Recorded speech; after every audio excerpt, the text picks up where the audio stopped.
un être humain qui serait dans sa meilleure condition pour toi, ce serait quoi? Un être humain qui serait dans sa meilleure condition,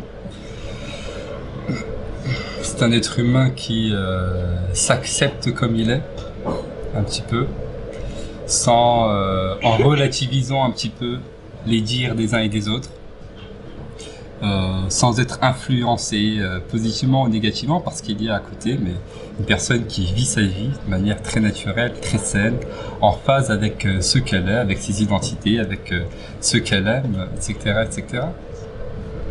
Comment on fait pour être en phase avec tout ça? Comment est-ce que l'on fait pour être en phase avec tout ça? On relativise beaucoup. Je crois que c'est important. Je crois qu'on est dans un monde un petit peu où tout dépend de tout et où les gens sont en fonction de ce que disent les autres et en fonction de ce que sont les autres. Et donc, pour être en phase un petit peu avec tout ce qu'on a dit, je pense que c'est important de se reconcentrer sur soi-même et de faire attention à soi-même.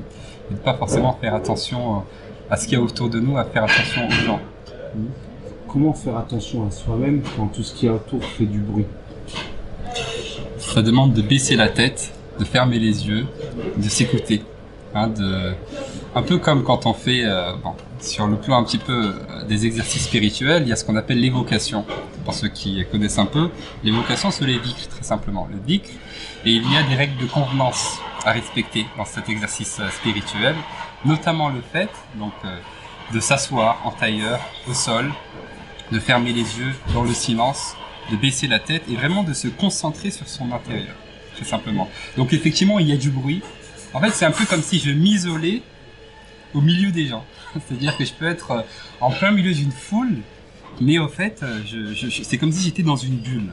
Alors, c'est vrai que ça peut être vu comme quelque chose de très négatif, de dire, voilà, c'est un petit peu hypocrite, on pense qu'à soi-même, etc. Mais non, je crois que si on veut pouvoir se découvrir, etc., il est important de prendre ce temps de s'écouter soi-même et donc malgré qu'il y ait du monde autour, de s'écouter soi-même, de se redécouvrir soi-même pour voir un petit peu arriver à ce qu'il disait tout à l'heure, le meilleur de sa condition. Et quand on arrive au meilleur de sa condition, on va pouvoir peut-être être bénéfique aux autres. Peut-être. Mais en tout cas, moi, je suis bien avec moi-même.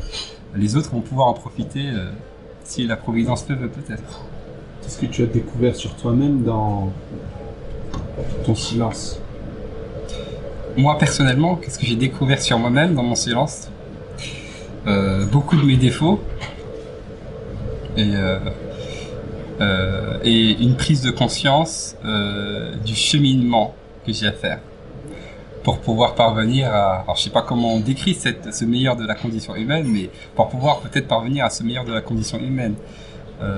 Et donc, se concentrer sur soi, je pense qu'effectivement, ça nous permet notamment de prendre conscience de notre propre situation et donc de nos défauts et prendre conscience de tout l'effort que j'ai à faire pour pouvoir parvenir au meilleur de soi-même.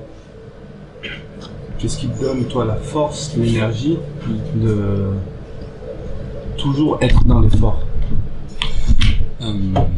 D'abord, c'est une force, pour moi, très personnellement, c'est très subjectif, pour moi c'est une force très spirituelle d'abord.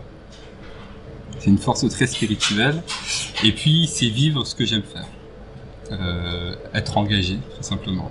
Donc engagement plus spiritualité, engagement spirituel ou bien spiritualité engagée, c'est comme vous voulez. C'est là-dedans que je trouve ma force, moi, au quotidien. Qu'est-ce qu'il y a de plus complexe dans le fait d'être pleinement engagé? Qu'est-ce qu'il y a de plus complexe dans le fait d'être pleinement engagé?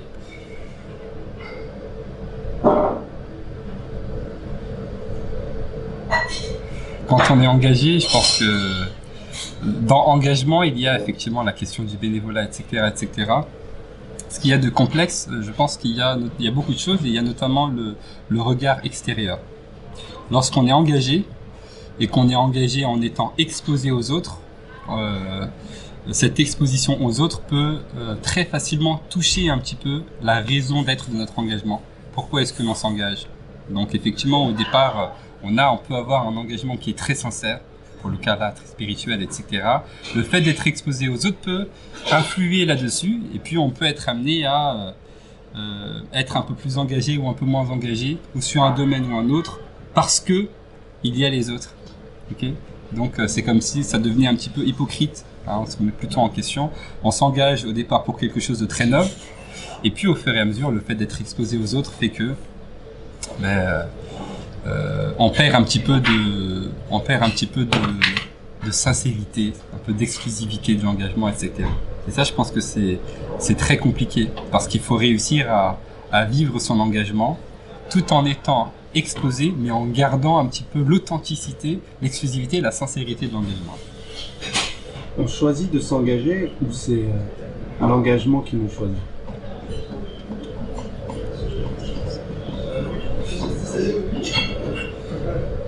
On choisit de s'engager parce que on peut avoir la possibilité de s'engager et avoir la capacité de s'engager et pour autant ne pas le faire, pour tout plein de raisons. Et en même temps, l'engagement n'a pas besoin de nous. L'engagement n'a pas besoin de nous. Le monde avance. Que j'accepte de m'engager dans une cause ou que je n'accepte pas de le faire, le train avance. Enfin, je veux dire, il y a des gens qui sont plus intelligents que nous, plus beaux que nous, qui parlent mieux que nous, qui ont plus d'argent, etc., etc. Et pour autant, qui sont pas engagés dans des choses pour lesquelles on est peut-être engagé. De même, il y a des personnes qui en ont peut-être un peu moins que nous et qui pour autant sont plus engagées que nous, avec plus de rigueur, plus de ferveur, etc., etc. Donc l'engagement n'a pas besoin de nous.